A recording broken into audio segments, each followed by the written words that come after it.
কাচ্চি বিরিয়ানি। চিনি গুঁড়া চাল দিয়ে খাসির কাচ্চি বিরিয়ানি, তাও আবার ওভেনে রান্না করে ফেললাম। চলেন আজকে আপনাদের সাথে সম্পূর্ণ রেসিপিটা একদম A to Z রেসিপিটা শেয়ার করি।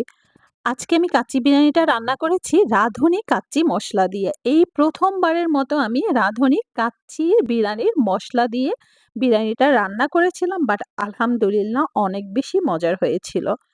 তো যারা ঝামেলা ছাড়া, মসলার ঝামেলা ছাড়া কাচ্চি রান্না করতে যান, তারা ইজিলি রাঁধুনি মসলাটা ব্যবহার করতে পারেন।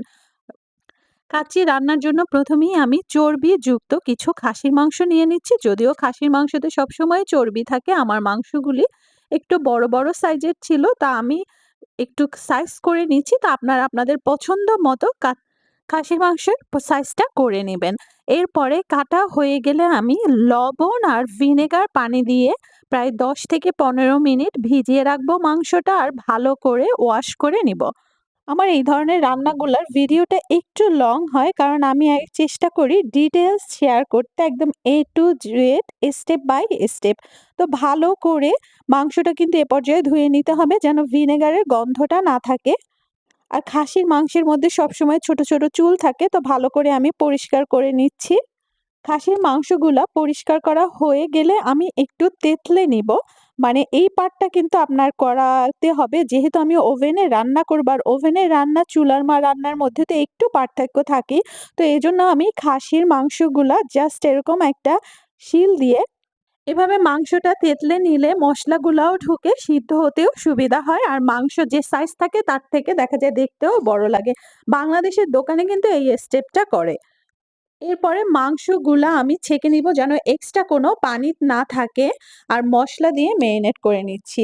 1/2 কাপ পরিমাণের দই, ১ প্যাকেট কাচ্চি বিরিয়ানির রাঁধুনি মসলা, 1/4 কাপ বাদাম বাটা। আপনারা যেকোনো ধরনের বাদাম নিতে পারেন এখানে। আমি এখানে কিছু পাউডার মসলা ব্যবহার করতেছি, আপনারা চাইলে বাটা মসলাও ব্যবহার করতে পারেন। 1/2 টিস্পুন পরিমাণে সরিষার গুঁড়া, ১ টিস্পুন পরিমাণে আদার গুঁড়া, ১ টিস্পুন পরিমাণে রসুনের গুঁড়া, ১ টিস্পুন পরিমাণে পাপরিকা, আপনারা পছন্দ মতো ঝাল মরিচের গুঁড়াও নিতে পারেন, ১ টিস্পুন পরিমাণে ভাজা জিরার গুঁড়া, ১ টিস্পুন পরিমাণে ধনে গুঁড়া, ১ টিস্পুন পরিমাণে গরম মসলার গুঁড়া, আর কিছু গোটা গরম মসলা। আমার খাসির মাংস ছিল এখানে ৫ পাউন্ড। ৪ টিস্পুন পরিমাণে লবণ, ১ টিস্পুন পরিমাণে চিনি, আর ১ কাপ পরিমাণে পেঁয়াজ বেরেস্তা। তো এটা হলো আমার ফেমাস ভাইরাল পোড়া পেঁয়াজ, মানে ওভেনে বেক করা পোড়া পেঁয়াজ দিয়ে কিন্তু আমি পুরা খাসির মাংসর মানে কাচ্চি বিরিয়ানিটা করছিলাম। বাট বিলিভ করেন কালারও নষ্ট হয় নাই, আর খেতেও মজা লাগছে, কত খাওয়ারও তিতা লাগে না। আর ১ স্লাইস লেবুর রস। মসলাগুলা ভালো করে মাখিয়ে খাসির মাংসের সাথে মাখাবো। এই পার্টটা কিন্তু একটু কেয়ারফুলি করতে হবে, মানে একটা, একটা খাসির মাংস আপনার সুন্দর করে মাখাতে হবে যেন মসলাগুলি প্রত্যেকটা মাংসে ভালো করে ঢুকে। আমি ওভারনাইট ফ্রিজে রেখেছিলাম মেরিনেট করার জন্য। একটু বেশি টাইম মেরিনেট করে কিন্তু রাখতেই হবে, যেহেতু আমি কাচ্চিটা ওভেনে রান্না করব। আর এটার মধ্যে আমি পেঁপে বাটা দিব। তো পেঁপে বাটাটা এখন দিব না, যেহেতু আমি মেরিনেট করে ওভারনাইট নরমাল ফ্রিজে রেখে দিচ্ছি। পেঁপে বাটাটা জাস্ট সিদ্ধ হওয়ার জন্য, এটা আমি পরের দিন যেদিন রান্না করব সেদিন মাংসের সাথে মেলাবো, জাস্ট রান্নার আগ মুহূর্তে। পরের দিন আমি মাংসটা ফ্রিজ করে রুম টেম্পারেচারে নিয়ে এসে তারপরে কিন্তু রান্না করতেছি। আমি এই পাতিলটাই কাচ্চি রান্না করব, আপনারা যেকোনো প্যান নিতে পারেন। রান্নার আগে এর মধ্যে আমি ২ টিস্পুন পরিমাণে পেঁপে বাটা মিক্স করে নিয়েছিলাম, আর পেঁয়াজ বেরেস্তা আর আলু ভাজা, আলুটা একটু হলুদ দিয়ে তেলে ভেজে নিয়েছিলাম। কাচ্চি রান্না করার সময় পাতিলটা যেটাই নেন মেক শিওর হতে হবে মাংস যেন একটার গায়ে একটা সুন্দর করে লেগে থাকে। কাচ্চি মাংস সেট করে এর মধ্যে আমি আলু, পেঁয়াজ বেরেস্তা, একটু বাদামের গুঁড়া, পাউডার মিল্ক, একটু চিনি দিয়ে নিয়েছিলাম।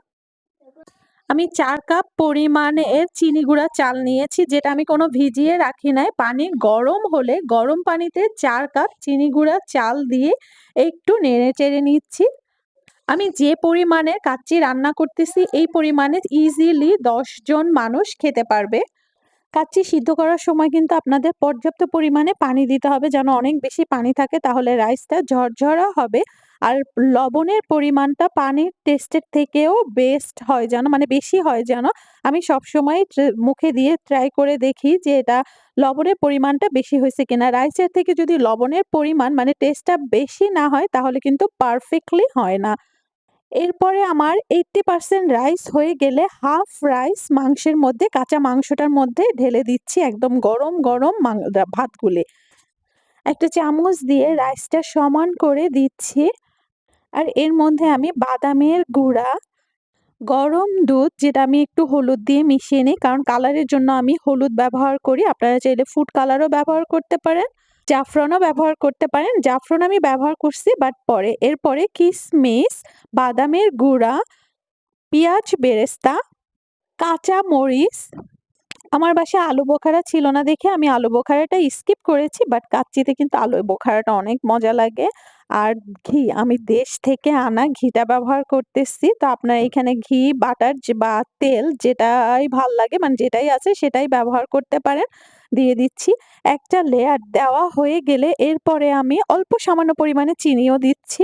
এরপরে অন্য ভাতের লেয়ারটা দিয়ে দিচ্ছি। রাইসটা আমি ২ লেয়ার করে দিচ্ছি এখানে। তো আপনারা চাইলে কেউ ১ লেয়ারও দিতে পারেন। তবে ২ লেয়ার দিলে মসলাগুলি ভালো করে প্রত্যেকটা রাইসের সাথে মিক্সড হয়। আর কাচ্চির গন্ধটা সেই। আর লাস্ট লেয়ারে আমি জাফরান, জাস্ট আস্ত জাফরানটাই দিয়ে দিচ্ছি। ঘি, পেঁয়াজ বেরেস্তা, কাঁচা মরিচ, পাউডার মিল্ক, বাদামের গুঁড়া, চিনি আর গরম দুধ। তা আমি টোটাল এখানে ১ কাপ পরিমাণে গরম দুধ ব্যবহার করেছি ২ লেয়ারে হাফ কাপ করে। তারপরে ফয়েল দিয়ে ভালো করে পাতিলটা ঢেকে নিচ্ছি। একদম অনেকগুলি লেয়ার দিয়েছি। এখানে দেখা যায় আমি ৪-৫ টা লেয়ার দিয়েছি যেন বাতাসটা বাইরে না বের হয়।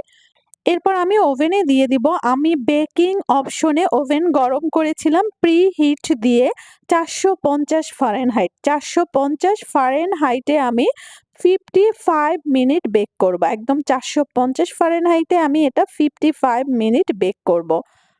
55 মিনিট পরে আমি আমার ওভেনের টেম্পারেচারটা চেঞ্জ করে বেকিং অপশনে ৩৬০ ফারেনহাইট করে আবারও ৪০ মিনিট বেক করব।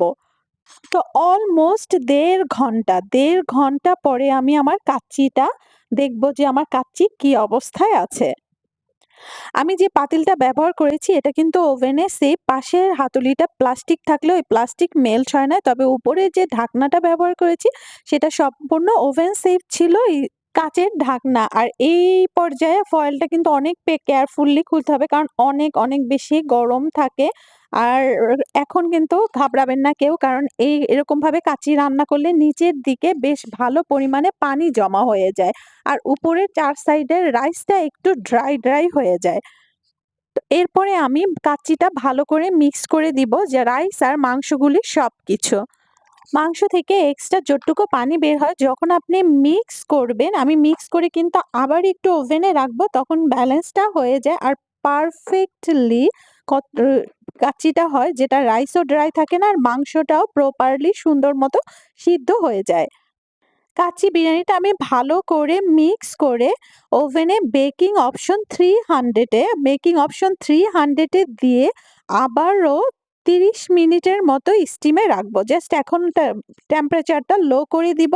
তারপরে ৩০ মিনিটের মতো রাখবো। তো টোটাল অলমোস্ট আমার ২ ঘন্টা লাগছে কাচ্চিটা রান্না করতে। যেহেতু আমি ওভেনে রান্না করি, ওভেনের রান্নায় একটু টাইম বেশি লাগে। তবে টেস্ট কিন্তু আলহামদুলিল্লাহ অনেক মজা হইছে। সেম প্রসেসেই আমি ঢাকনা দিয়ে ঢেকে দিব। আর এভাবে কাচ্চি আপনারা গরুর মাংস দিয়েও করতে পারেন, মুরগি দিয়েও করতে পারেন। আমি মাঝে, মাঝে মুরগি দিয়েও পুরা কাচ্চি রেসিপি করি। বিলিভ করেন অনেক মজা হয়। তো আপনারা বাসায় বসে অবশ্যই ট্রাই করবেন। আর কেউ যদি রান্না করেন তাদের কাচ্চিটা কেমন হলো কমেন্টস করে আমাকে জানাবেন। আর মাঝপথেই কিন্তু আমি দেখতেছিলাম আমার কাচ্চি প্রপারলি সিদ্ধ হইছে কিনা, সব টেস্ট সল্ট, সুগার সব টেস্ট ব্যালেন্স আছে কিনা। আলহামদুলিল্লাহ আমার সবকিছু একদম পারফেক্ট ছিল। আর আমি সার্ভ করার আগে গরম, গরম কাচ্চির মধ্যে একটু গোলাপ জল মিশিয়ে তারপরে সার্ভ করতেছি। তো যেকোনো পার্টিতে বা বাসায় একদিন আগে মাংসটা মেরিনেট করে রেখে তারপরে আপনারা এভাবে রান্না করলে সবাই অবশ্যই পছন্দ করবে। আর আমার খাসির মাংসটা কিন্তু সিদ্ধ পারফেক্টলি হয়েছিল। তবে খাসির মাংসটা কিন্তু সিদ্ধটা ভ্যারি করবে। আপনার মাংসের উপরে কিছু মাংস খুবই ভালো থাকে খাসির। আর আমার এই খাসিটা ছিল একদম ফার্ম থেকে ফ্রেশ খাসি আনা। কাচ্চিটা কিন্তু অনেক মজা হয়েছিল।